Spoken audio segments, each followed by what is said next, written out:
This is Becoming UnDone. I am one of 9 children. I'm actually number 8. I lost my father at age 17. My father's death when I was a teenager, my family and I experienced extreme poverty. My mother at the time was only working as the medical secretary, making less than $30,000 a year, still supporting most of her children in the home. So we learned what hunger means. We learned how to go without. I remember there was a time we had no furniture. Many nights going to bed hungry, only having some tea. You know, those were very tough days. And it was through that I got the determination and the drive and the hunger, literally and metaphorically, to succeed. It helped push me so that I could be financially stable one day for me and my future family. I am Dr. Carly B, and I am UnDone.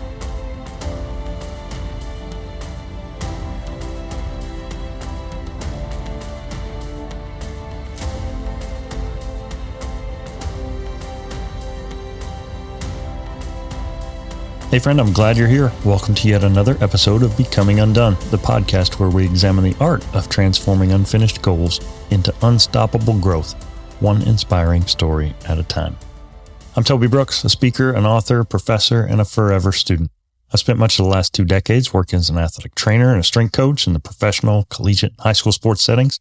And over the years, I've grown more and more fascinated with what sets high achievers apart and how failures that can suck in the moment can end up being exactly the push we needed to propel us on our paths to success. Each week on Becoming UnDone, I invite new guests to examine how high achievers can transform from falling apart to falling into place. I'd like to emphasize that this show's entirely separate from my job at Baylor University, but it's my attempt to apply what I've learned and what I'm learning and to share with others about the mindsets of high achievers.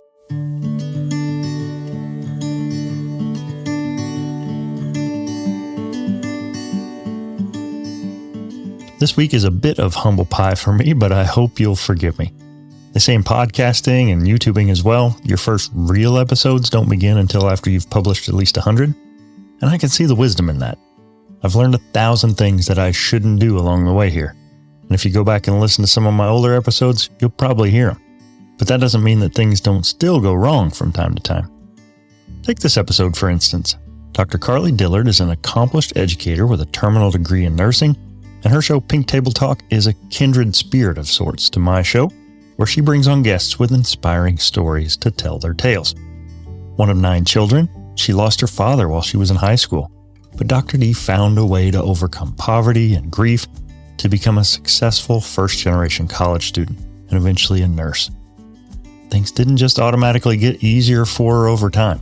In fact, she continued to face and overcome adversities all the way to and beyond earning her doctorate at Capella University. It's an incredible, inspiring, and powerful story and testimony.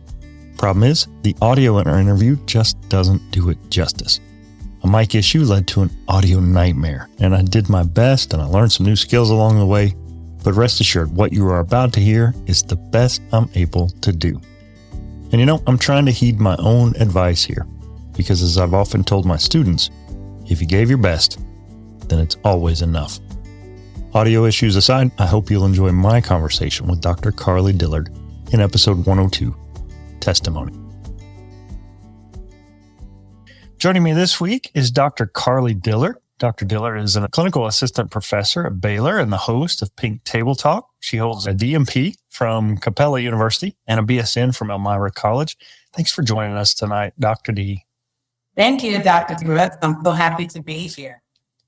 Well, you don't have to doctor me anymore. We can dispense with those pleasantries. But I know from our discussions about your past a little bit and some of mine, I mean, first-gen college student here, and becoming a doctor was really not something that I thought about growing up. So we'll get to that, but I want you to start at the top. What would you say has been the most exciting part of your journey?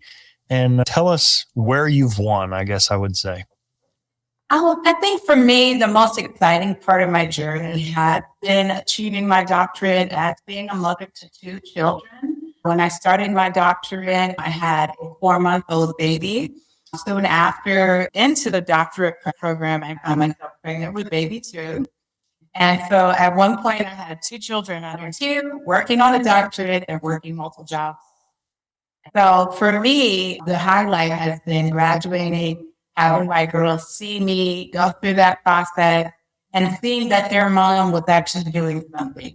I wasn't just staying up late, all those hard nights. It actually went towards the goal. Yeah. Well, that's tremendous. I know that being that example for others is certainly a big motivator, but let's start at the beginning of your story. What did you want to be growing up and why? Yes. Well, I remember my earliest memories is when I was in preschool. And I remember telling my teachers and neighbors then that I wanted to be a veterinarian.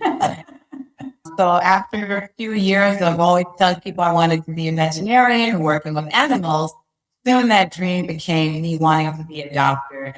That's great. And nursing not far from that, so you achieved that goal. So Yes.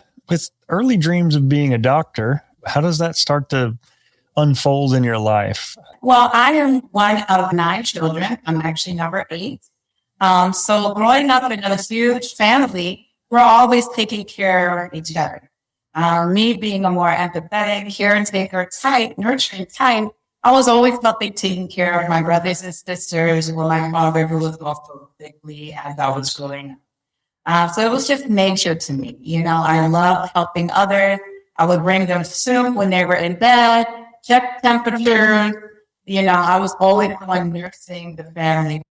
So a little bit about your background. You have an associate's degree and rolled that into your BSN. So talk me through the college process when you decided where to go and what to major in, and maybe what that decision-making process looked like for you. Yes. So throughout my high school journey, I did go through some struggles and some challenges. I lost my father at age 17 during that time. And then a week later, 9/11.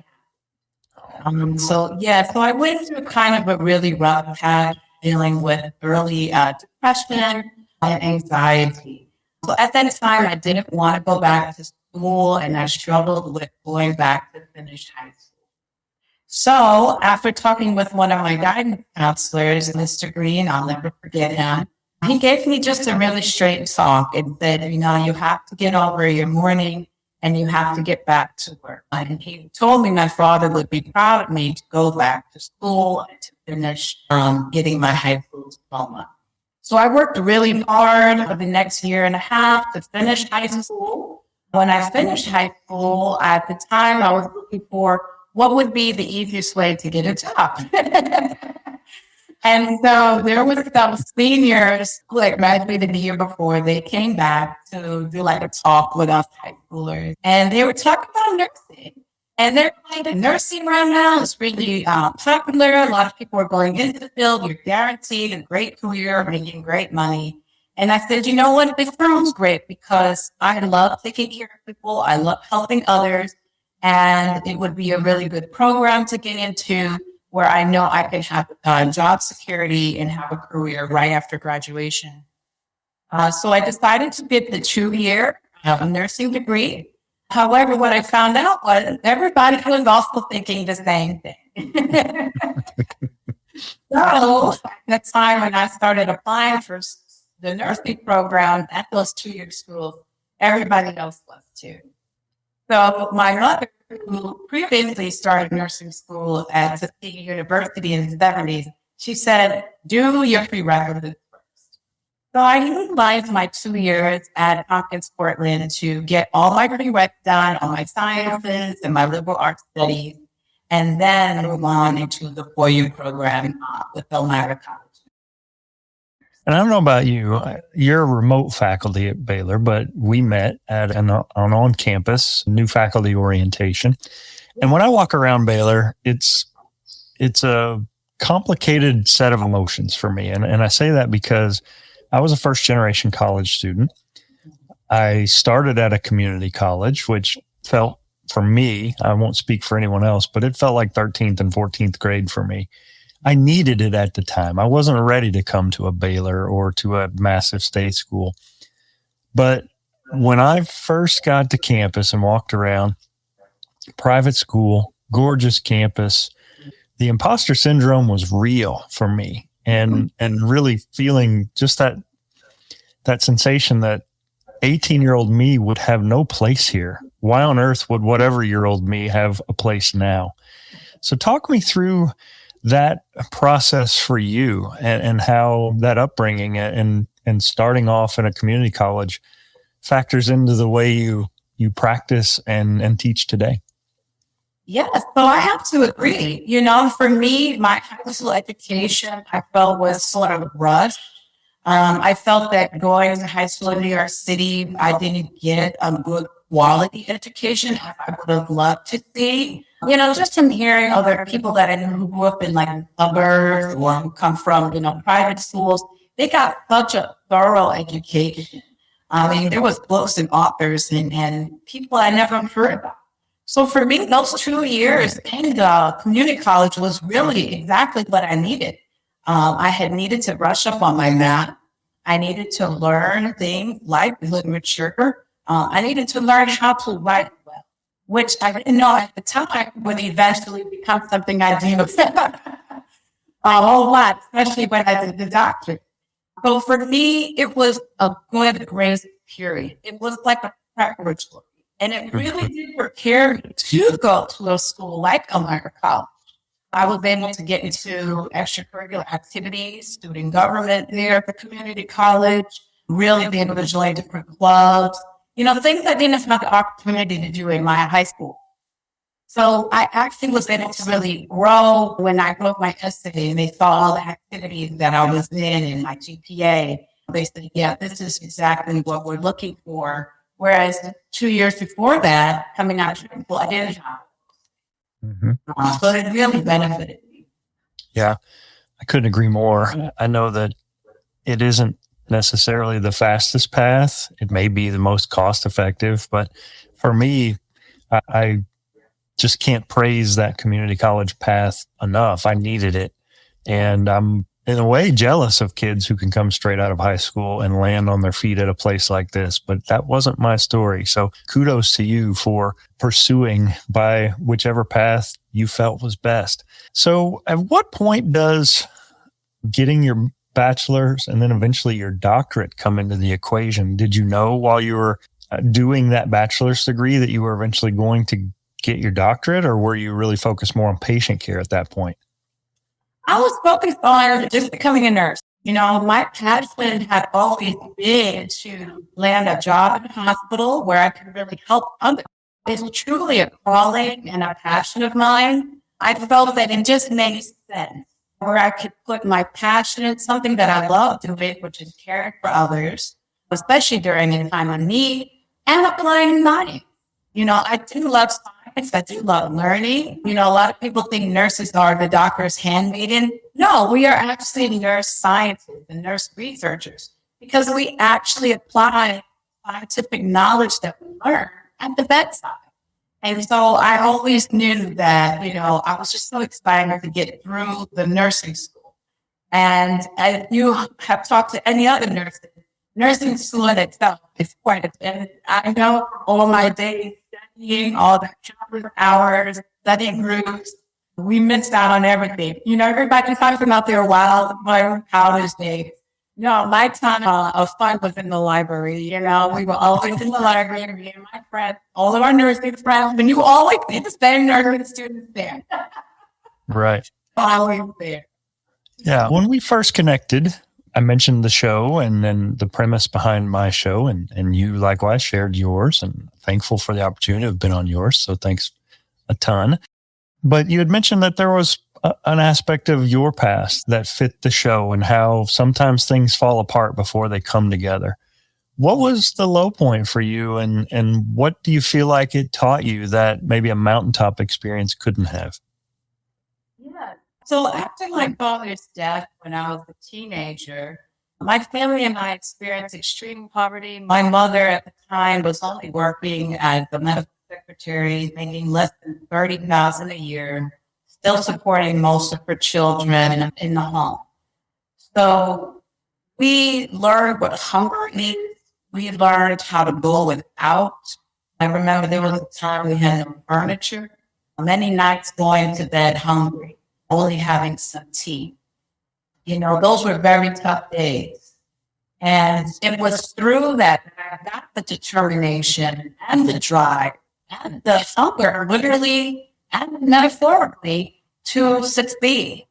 It helped push me so that I could secure a good career for myself, so that I could be financially stable one day for me and my future family. That was tough. For sure. I know many times when things like that happen, in the midst of it, it's really hard to see the purpose. But after the fact, those setbacks really can pave the way for success. So when did pursuing your doctorate and going into academia start to find its way into your equation? Well, ultimately, I always knew I wanted to achieve the highest degree attainable in my field. And so I knew early on that the doctorate was the ultimate goal. So after about 9 years out of school, I decided to go back.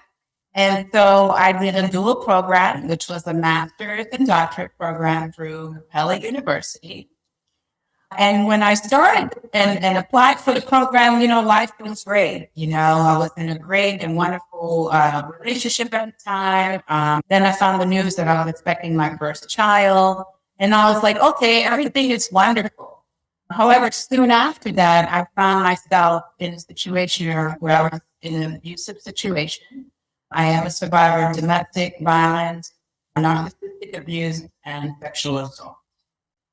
And so working through that while also trying to achieve my goals, it was tremendous. It was heartbreaking. It was difficult beyond anything I can explain. And a lot of people that know my story, that know me, they can't even believe that I was able to do that and that I'm here today. Yeah. But I always tell them it was God who brought me here. It was none of my strength of my own, but it was God who protected me, kept me safe, but got me through it. Yeah. That's powerful. Thank you for your transparency and your vulnerability and sharing that, because I know those things can be really difficult. And along the way, you're not only balancing being a mother and dealing with this abuse, you're pursuing the doctorate. You're doing, I always tell students, it's probably not the hardest thing, but it's the longest and the thing that's going to require the most resilience from you. And the stick-to-itiveness that it takes in order to be able to finish that is uncommon. And you're balancing all of these things simultaneously. Do you feel like at some level that the doctorate was a help during this time? Do you feel like that was an outlet for you? Yes, it was. It gave me a goal. It gave me a vision. It gave me something to look forward to and to wake up to every day. Not only did I get strength off of being a mother and working hard for my children, but knowing that there was this thing we're working toward. And I say we because I knew my children in it. It was like, we just got to get there. We just got to get there, because once we get there, everything's going to be okay. Everything is going to be all right. And I started going. Everybody said, "No, take us semester home." We had court cases to go through. Person who was abusive was arrested. I'm in court. I'm still writing papers. Then I had my baby number 2. I'm in the hospital. I brought my laptop. I had my friend who brought my laptop. What do you need your laptop for? I said, school starts tomorrow. Oh my goodness. Bless your heart. That is, that's that resilience I was talking about right there. The nurses were coming in and they were like, what are you doing? And they said, oh, okay. Do you need everything? I said, yes, I'll take some more, carbon tea, whatever it was. And I was up for the night. I just had this attitude to not give up. Yeah. And it was like, to keep going, just keep going. And I just got this strength that came out of nowhere. And I always give credit to God for their strength because I know it wasn't me. There were so many days where I was like, oh, just take a break, just give up. Even my sister, she was always like, oh, take a break. You know, I've been slow enough. And I said, no, I just got to do it. I have to do it. Well, congrats. I mean, that is a remarkable story.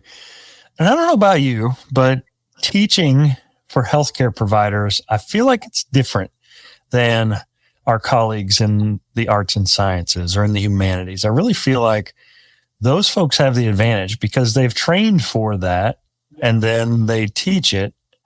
And I don't feel like it's not the same thing. Healthcare providers provide care. We got into it because we liked helping patients, not because we liked helping students necessarily.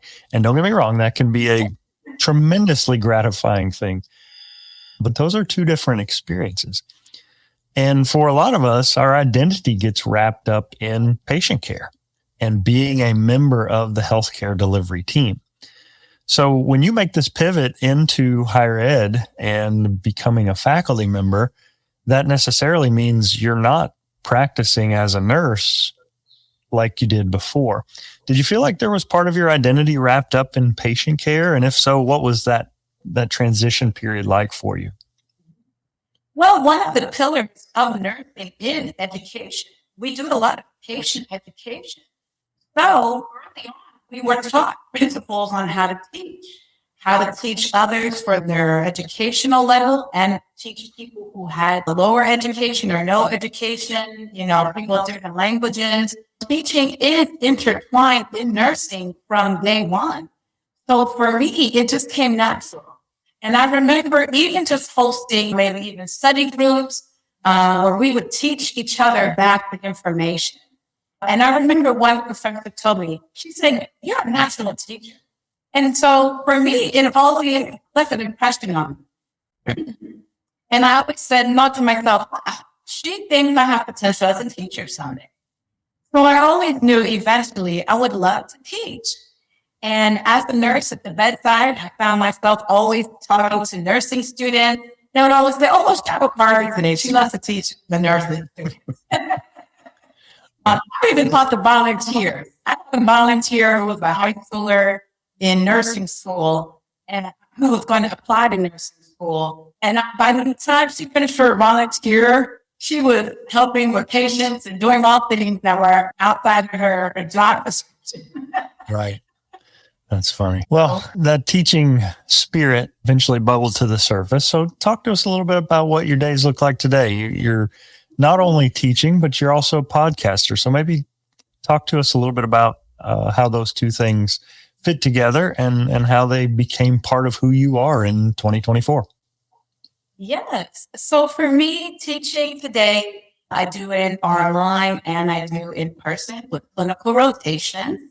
So each semester, I'll have either 1 or 2 clinical groups where we go to the hospital and we do full 12-hour shifts. So I love that work. I love being back with the patients and doing the patient care, showing the students procedures, even to talk to them about professionalism, how they carry themselves in the hospital. I love it. And I love walking in with my group. Everybody knows our Baylor students on our green scrub. And people are always happy to see us. They're like, oh, we got Baylor students today. Because they know we come with a certain reputation. For me, guiding those students, mentoring those students, and teaching them about patient safety and patient respect and compassion is huge for me. I want to teach my students compassion, how to truly listen to their patient, how to show their patient love, and how to treat them as if they were themselves or a family member. And that's something that my students have said stood out. And so for me, I love teaching, whether it's explaining the disease process or how to critically think. For me, it's a passion and it's just something I enjoy doing. Absolutely. So the podcast, you said before the show started, you're getting ready to kick off season 2. So talk to us a little bit about how that started and how you have leveraged that creative outlet as part of who you are. Yeah. So I got connected with Lava Media Network through a fellow nurse that I was working with at a hospital we both were at. We always saw each other in cafeting, and one day I noticed we attended the same conference. It was a Christian conference. And so we talked about that. And then she told me she had a podcast and she would love for me to be on it for Women's History, featuring successful women who are doing great things. So I went on her show in March. Her show is called Be Bold, Why Not? And it was wonderful. I had a great time on the show. We talked about nursing. We talked about women. We talked about empowerment. And the audience and producers really loved just having me on the show. So they asked me to create a proposal for my own show. So I did. And after a couple of months, working back and forth with them, we came up with Pink Table Talk. And so Pink Table Talk is a show about just that. It's about women empowerment. Pink now is like a power color for women. We had the Barbie movie last year, and a lot of pink. It's just a feel-good color, makes people feel great. And in my show, I like to talk to people who have gone through challenges, who are now successful. Maybe they have their own organization, their own business. But the key is they went through something. And I think that in life, we go through these challenges so that we can have a testimony. Sure. Yeah, that's powerful. And I appreciated you allowing me to crash the party. I didn't wear pink for the episode I was on, but I'll just say it's because most of my stuff was still packed away in storage. We haven't finished moving yet. So, and you were my first male guest. I did not realize that. Well, that's tremendous. Well, Dr. D, I love music and the emotions that it can frequently represent. If we were to watch a montage of your life, what song would you pick to play in the background and why? Oh, wow. Oh, that's a tough one. It's so funny. I guess I'm feeling the Peak. Maybe Lizzo's Peak. You know it's pink, good enough to dream. We like other colors, but pink just looks so good on us. Fair enough.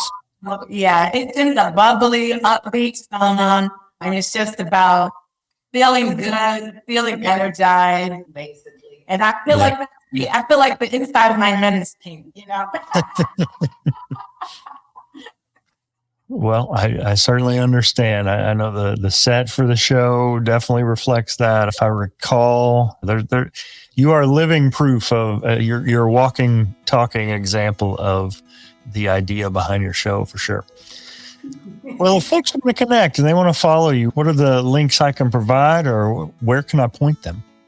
Yes, they can catch me at Lava Media Network /Pink Table Talk. It's every Wednesday at 7 p.m. Central, 8 o'clock Eastern Time. But they can also catch me on the recording, the podcast available on Apple, Spotify, Amazon, and Google. So we have season 2, just started last week with a recap. We're filming live this Wednesday with a wonderful and amazing mom. That is awesome. Well, I want to thank you so much for your time. I appreciate you so much, and thank you for sharing your story. And last little bit, I always stitch this in. I just have you introduce yourself and say, and I am undone. I am Dr. Carly B., and I am undone. Awesome. Thank you so much. I appreciate you. Thank you. I'm thankful to Dr. Dillard for dropping in, and I hope you enjoyed our conversation. For more info on today's episode, be sure to check it out on the web. Simply go to undonepodcast.com /EP102 to see the notes, links, and images related to today's guest, Dr. Carly Dillard. A couple of requests for you and of you. First, sign up for my free weekly encouragement, The Undone. It comes out every Sunday just in time for you to game plan for your week ahead. And I think you'll find the weekly action item I picked up from a recent guest to be helpful. I promise I'll never sell your info or spam you, and this is your first step to becoming undone yourself. Just go to undonepodcast.ck facebook.page and sign up. In other news, I'm also excited to announce a new community I just launched on Facebook called The Undone. It's one of those member-only deals where we get together to inspire and be inspired by other high achievers. My hope is that the group will grow to be a place where you can go to get fueled up on your own success journey. And I would love it if you'd join in. Go to facebook.com/groups/The Undone, that's TheUndone, and request to join. I'll add you right away.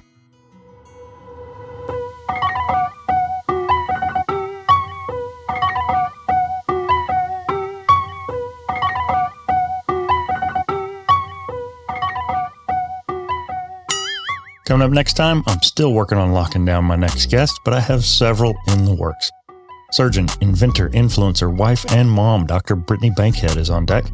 And after doing my recent episode with medal finisher Joe Cherwan, I can't wait to share the story of my good friend Kevin Clapp of Texas Premier Polishing. Problem is, these folks stay so busy that I haven't been able to pin them down for an interview. But I'm working on this and more for the next Becoming Undone. Becoming Undone is a NitroHype creative production written and produced by me, Toby Brooks. Tell a friend about the show, follow along on Facebook, Instagram, LinkedIn at Becoming Undone Pod, and follow me at Toby J. Brooks on X, Instagram, and TikTok. Check out my link tree at linktr.ee/Toby J. Brooks. Listen, subscribe, and please leave me a review at Apple Podcasts, Spotify, iHeartRadio, or wherever you get your podcasts. Till next time, friend, keep getting better.